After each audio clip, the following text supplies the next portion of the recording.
Barrister Gauhar साहब, sir ये जो कुछ भी हो रहा है, we can talk hours about the morality, the ethics, हम ये कर सकते हैं, बड़ी देर इस पे बात कर सकते हैं, but the fact of the matter is के ये मामला एक कोर्ट में चल रहा है आप लोगों का दौरान इद्दत निकाह का, और खावर मानिका एक बहुत सेंट्रल विटनेस है इस सारे मामले की, और कल जो कुछ वो ये कह चुके हैं, this actually can ring alarm bells from Imran Khan साहब। आप किस तरह देख रहे हैं इस मामले को?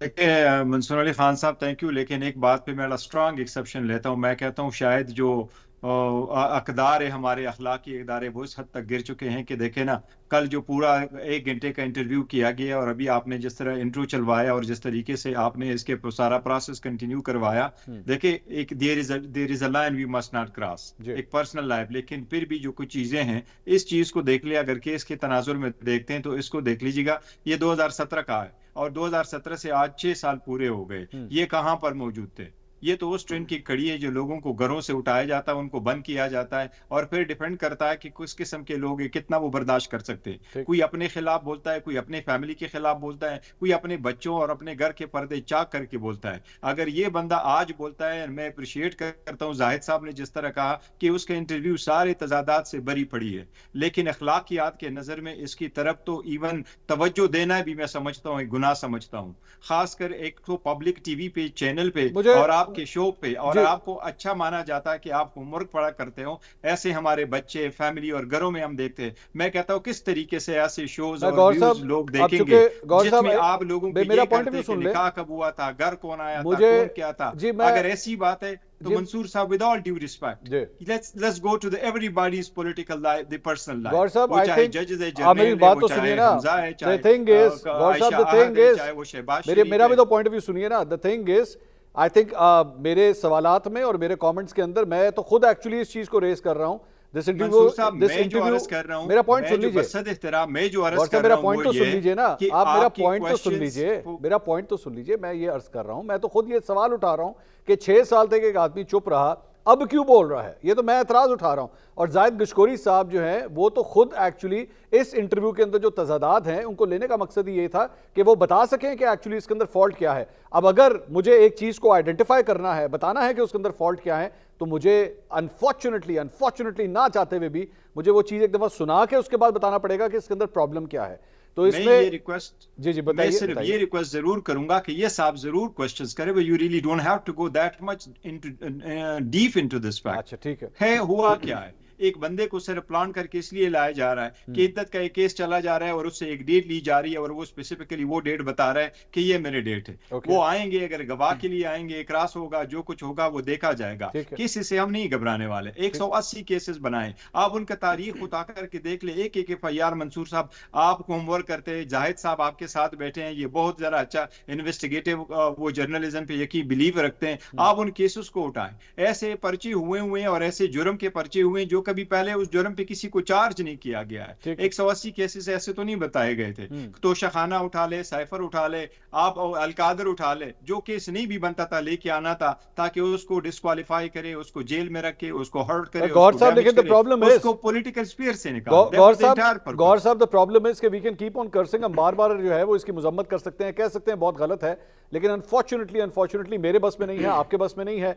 एक कोर्ट ऑफ लॉ ने जो है इस केस की समाअत को एक्सेप्ट किया है कि ये केस चलेगा, ठीक है, और ये केस चल रहा है, और ये केस इमरान खान से प्रॉब्लमेटिक हो सकता है। केस चलने से कोई बंदा कन्विक्ट तो नहीं होता। अगर आप उस बंदे को इजाजत देते, वो अपने आप को प्रोटेक्ट करता है, कोई आ जाता है। आप इसकी क्रेडिबिलिटी सिर्फ ये देखे, इस साहिब को उठाया गया, 2 महीने रखा गया, उसके खिलाफ केसेस बनाए गए, वो बाहर आ जाता है and he gives this interview against his own family at a time. इसके बच्चे भी है, उन बच्चों ने कभी ये कहा है, इसकी पहली स्टेटमेंट है, उसने कभी कहा है, ये 4 साल के लिए छुपा हुआ है। आप इनकी देखिए ये क्या क्या स्टेटमेंट दे रहा है, और सारा पैरामीटर ये किस तारीख को मैंने डिवोर्स किया और इस तारीख को आई। मैं नहीं समझता कि इससे गैर अखलाकी कोई बात हो सकती जो यहां तक जाते। देखिए इससे पहले भी केसेस हुए, कभी बेटी का केस, कभी कौन सा केस, लेकिन ये उसकी कड़ी है और उनकी कोशिश सिर्फ यही है कि देखें ये पॉलिटिकल स्फीयर में तो मुकाबला नहीं कर सकते, मुल्क की तबाही के दिहाने पे ये ले गए, सारा इस वक्त जो लोग ये लोगों में जा नहीं सकते, इनके जो अपने मीटिंग्स होती है वो मीटिंग में भी जवाब आ जाता है, लोग उनको कहते हैं वोट इमरान खान का। गौर साहब अब इसका ये इनके पास कोई हल नहीं है गौर साहब इसकी कि उसको मलाइन करें। खान साहब हम लोग बार बार इस पे we can run circles about this कि बहुत गलत हो रहा है, बहुत केसेस हैं, फजूल केसेस हैं, कोई मेरिट नहीं है, फाइन। लेकिन सर यहाँ पे जो इशू है, इशू सीधा सीधा एक बड़ा सिंपल सा है। इशू ये है कि जनाब वो ये फरमा रहे हैं कि 14 नवंबर को तलाक होती है और 14 फरवरी तक जो है ये इद्दत चलती है। क्या इद्दत से पहले निकाह हुआ या नहीं हुआ? ये एक स्ट्रेट फॉरवर्ड सवाल है, आप उसको कहते नहीं हुआ, यहीं पे केस खत्म हो जाएगा। कोर्ट में मौजूद है, उसको डील करेंगे। क्या ये वाकई 17 नवंबर को हुई है?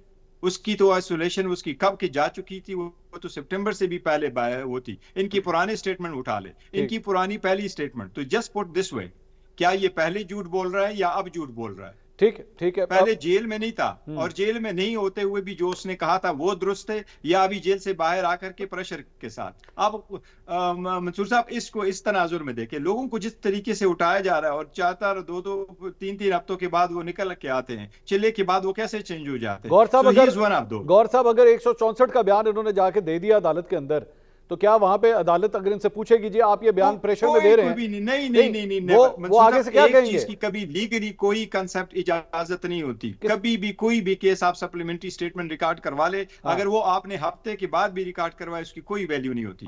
एक बंदा 6 साल के बाद आके स्टेटमेंट रिकॉर्ड करवाता है, it is no value whatsoever. 6 साल के बाद आप गवाही नहीं दे सकते, this is what you are saying. कुछ 6 साल के बाद, मैं कहता हूं कि 7 दिन के बाद भी अगर आपकी स्टेटमेंट रिकॉर्ड हो तो अदालत उस पर बिलीव नहीं करती। ठीक है, अज़मा साहब एक कमेंट देना चाह रही है की स्टेटमेंट आकर के रिकॉर्ड करता है और ये बताएं कि जिसकी स्टेटमेंट रिकॉर्ड करवानी थी, अगर ऐसा केस था तो कभी कोई ऐसा स्टेटमेंट लेके आ जाता है तो पहले कभी भी इसका तस्करा किया? इसकी अपनी रिपोर्टेड स्टेटमेंट जो आई है, प्रेस में आई है, वो प्रिंट हुई है, क्या कभी उसने उसकी तरदीद की है? उसने नहीं कहा था कि कितनी पाक दामन औरत है। और ये इसकी सिर्फ एक कोशिश है, खान साहब को ये तोड़ नहीं सके जेल में। जेल में वो और स्ट्रांगर हो गया, जेल जाकर के वो मोर पॉपुलर हो गए। अब इनका ये ख्याल है कि शायद उनके घर और बच्चों तक जाओ, शायद वो इनको तोड़ दे। But I think they are mistaken.